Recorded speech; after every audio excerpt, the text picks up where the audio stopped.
Morning peeps, good morning everyone. How's everyone doing? Hopefully you guys are all doing well. Don't forget, if you're new to the channel, like, share, subscribe. All right, before we talk about the big news from yesterday, let's quickly react to the weigh-ins. Let's start with Canelo Charlo first. Both guys making the weight, 167.4 pounds. I'm not a fan of these ceremonial weigh-ins. Well, in fact, I like the ceremonial weigh-ins. I just don't like the fact that the guys weigh in hours before and then jump on the scale later and pretend they don't know what the weight is. I'm not a fan of that. Look, both guys looked good. I thought Canelo looked razor sharp still. Bear in mind, he would have rehydrated to around 175 pounds. I thought Charlo looked a bit blocky.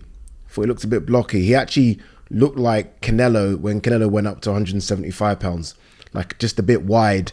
I'm guessing Charlo was probably on the scales at around 178, something like that. So he's going to come into the ring pretty big. I just wonder what this extra weight is going to feel like for Charlo, especially if this goes deep, and I'm guessing it will go. Once it gets to round 8 or 9, what's it going to be like carrying that much weight? Bear in mind, this guy fights at 154. He's been a career 154 fighter. It must feel weird now, him weighing in at 168 pounds. So look, good fight. Can't wait for it. Remember, for us, DAZN subscribers, it is live on DAZN. So yeah, looking forward to that one. The other weigh-in I wanted to talk about was Opetaia versus Thompson. You can't believe that these two guys are the same weight class. You can't. Jordan Thompson, again, massive. Eddie Hearn is around 6'5", and you guys can see that Eddie Hearn, it doesn't look small compared to Jordan Thompson, but Jordan Thompson is just a big guy. 6'6", 6'7". How he gets into that 14 stone 4 frame, how both of those guys are 14 stone 4, no idea. Honestly, no idea. So Jordan Thompson's obviously got to use his size, his reach. He's going to have a lot of power for the first few rounds, but Opetaia is very, very good. He's a tricky southpaw. He's a guy that likes to fight on your chest. It's going to be difficult for Thompson, but I mean, look, winning a world title shouldn't be easy. Anyway, look, enough of that. You guys didn't come on the channel for that. You came on the channel for the big news yesterday. It's funny, I was so upset because I literally had just left my house when that news was announced, and I was like, should I turn around and get to the green chair and make a video on it? But it's good to have seen all the reaction to the announcement, so we can kind of talk about that as well. Tyson Fury announced it first, that he is going to fight Oleksandr Usyk, that the fight has now been agreed, it's been signed, both parties are happy, and that the fight will happen. There is no specific date, but the fight will happen between December and March. That's what Frank Warren said on TalkSport, that the earliest possible date is December 23rd, and the latest possible date is the end of March. The reason the latest possible date is the end of March is because that's the end of the Riyadh season. Obviously, Tyson Fury versus Ngannou opens the Riyadh season, and I'm guessing they're going to want to go out of a bang. So they're going to want to have something really, really big at the end of the season. So that's why it could possibly go to March. It could possibly happen in December as well, but I think it's more likely that we see this fight February, March at the end of Riyadh season. I mean, if it were to happen this year, we'll talk about this later, what an incredible year for boxing. What an incredible year. Seeing the reaction to this announcement was funny. 90% of the comments when I tweeted this were like, nah, I don't believe it. Right, again, this fight was announced by Tyson Fury, Top Rank, Queensbury. Krasiuk announced it, or kind of, I think he retweeted Fury's post and kind of said, yep, this is true. So everyone involved has sort of given this the tick, like this is happening, and 90% of the comments were like, nah, don't think it's happening. That's just because we've been burnt before. But I don't think we've had an official announcement like this before. I know some of you will maybe talk about Fury announcing the AJ fight, but that was just Fury doing a video. We didn't see fight posters and official announcements. This is slightly different. We probably might still feel burnt because we thought we were going to get AJ Wilder. Again, no official announcement. This has been officially announced. So it looks like we are going to get what we wanted, which is the undisputed heavyweight title fight between the guys that are number 1 and number 2. This is what we've been wanting, and it looks like we're getting it, which is crazy. If we do get it December 23rd, then I don't want to sort of be a victim of the moment, but I'm probably going to be right now. I can't think of a better year in boxing since I've been covering the sport.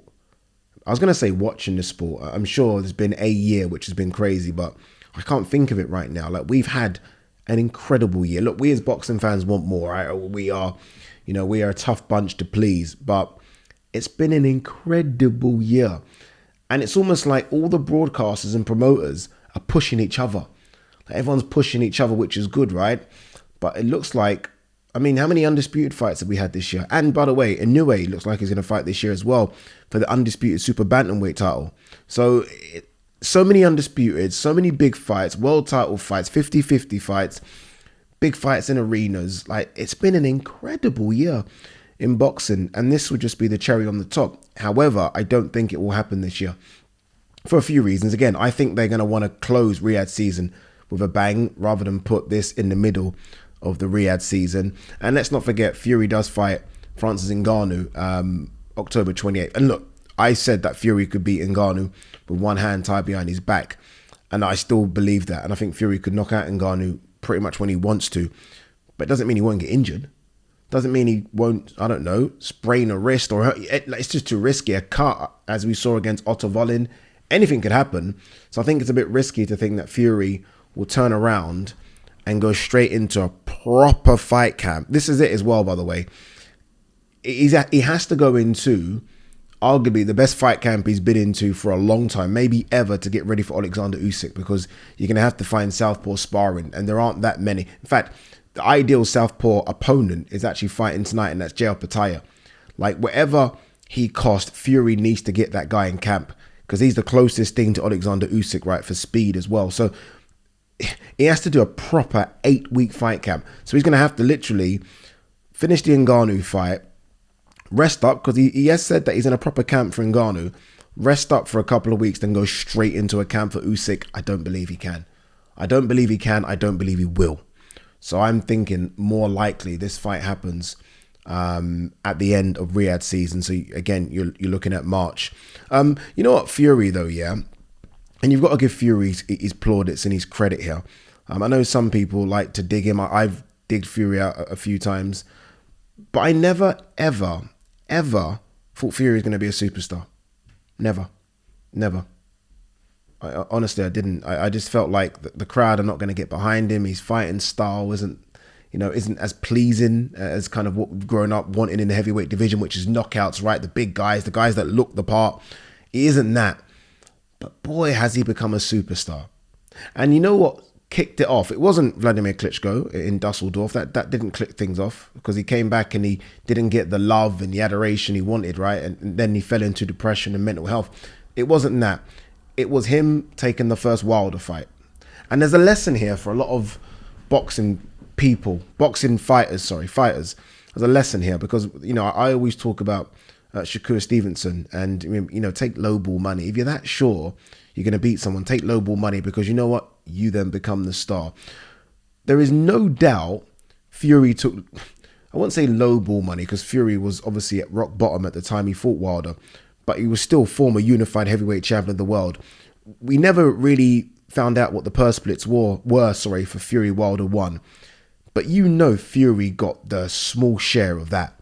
Like, Wilder got the lion's share, and Fury was just happy for the opportunity. He knew he could beat him, or at least believed he could beat him, was happy to go to America. So literally everything was against Fury. I'm going to fight this unbeaten heavyweight champion who's knocking everyone out.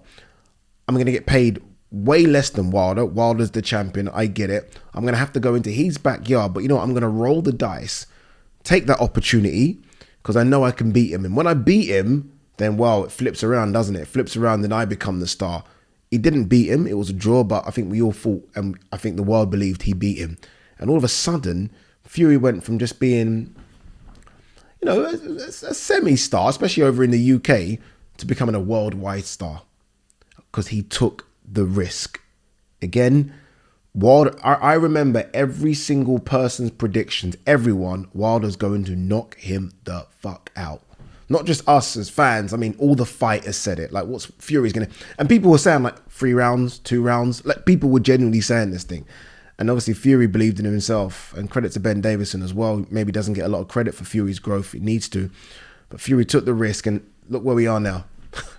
Look where we are now.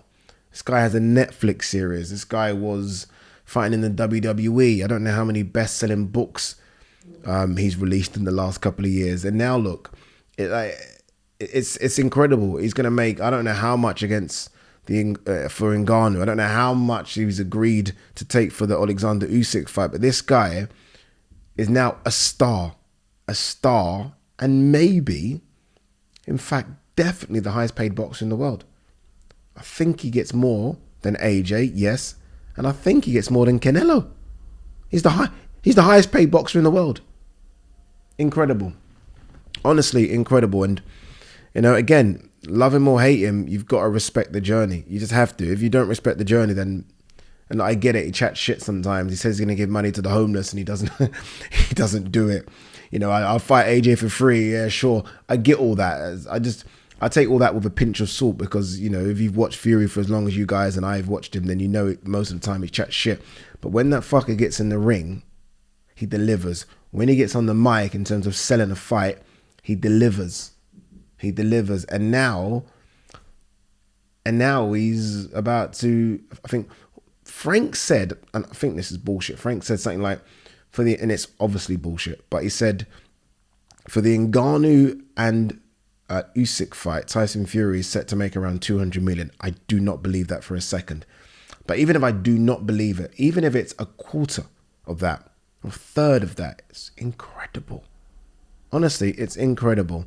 So look, you know, boxing is a dangerous sport. You only make money really, unless you're like an Olympic superstar, you only make money towards the end of your career. And Fury right now is making money. And if this fight does happen, and there's still an if part to it for me, then, I mean, that's it, innit? He's done. He's probably going to retire. I mean, undisputed heavyweight champion of the world. But there's a flip side to that coin. What about Usyk? I mean, if Usyk were to beat Fury and be the undisputed heavyweight champion after clearing up and cleaning up at cruiserweight, wow, there's a conversation, people. You know where I'm going. There's a conversation to be had about where he ranks as an all-time great, because he's already one of the best fighters for me I've ever seen, and he's already one of the all-time best of this generation, if not the best. But there's a conversation to be had. If that undersized guy can beat the giants and become undisputed heavyweight champion in the land of the giants.